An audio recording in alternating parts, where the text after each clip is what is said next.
Happy Homebrew Wednesday, everyone. Tonight I am actually enjoying my freshly caked coffee ESB.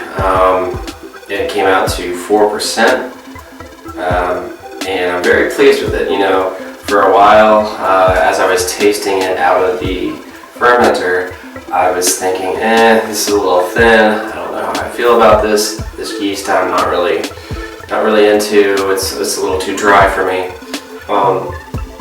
And now, after carbonating and it being cold, getting nice and cold down into that, drops the yeast out of suspension. It's drinking really nicely. You get that essence of coffee, but it's like not overbearing. I thought that I may have overdone it with the coffee, but apparently I didn't.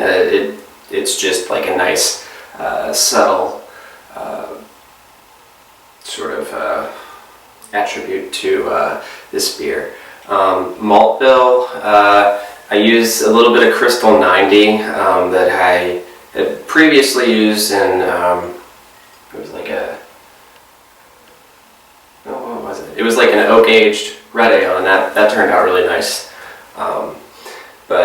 So yeah, just a little touch of some of that Crystal 90, and for the base malt, I think it was Maris Otter, and there may have been another one in there, but I wasn't too fancy with the malt bill.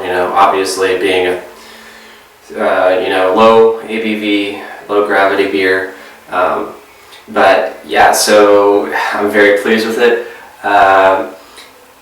Two updates. Well, two new brews in the work updates.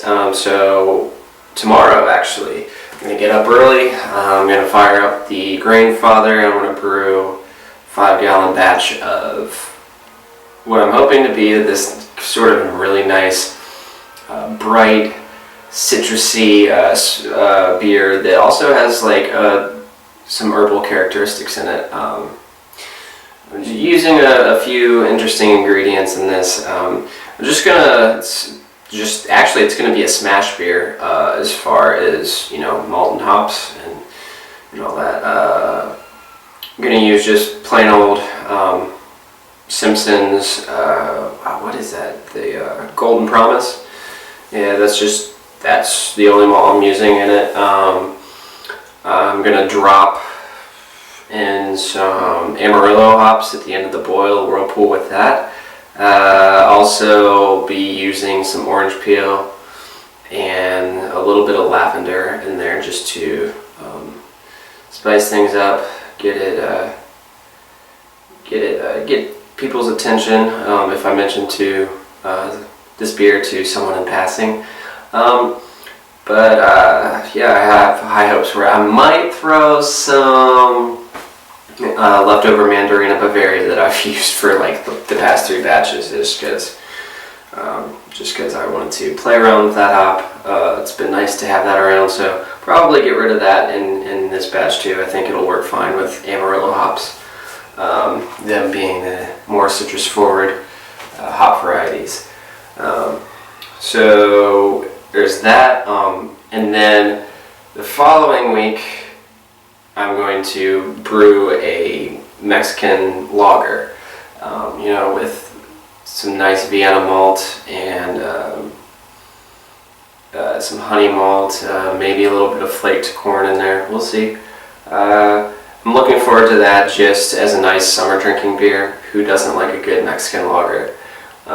Might have to throw a party on that one, but yeah, so those are sort of the updates as far as what I look to brew here in the next couple of weeks. After that, I think I'm going to be taking a break from brewing in a while. I sort of just delved back into it here recently after a crazy sort of holiday season.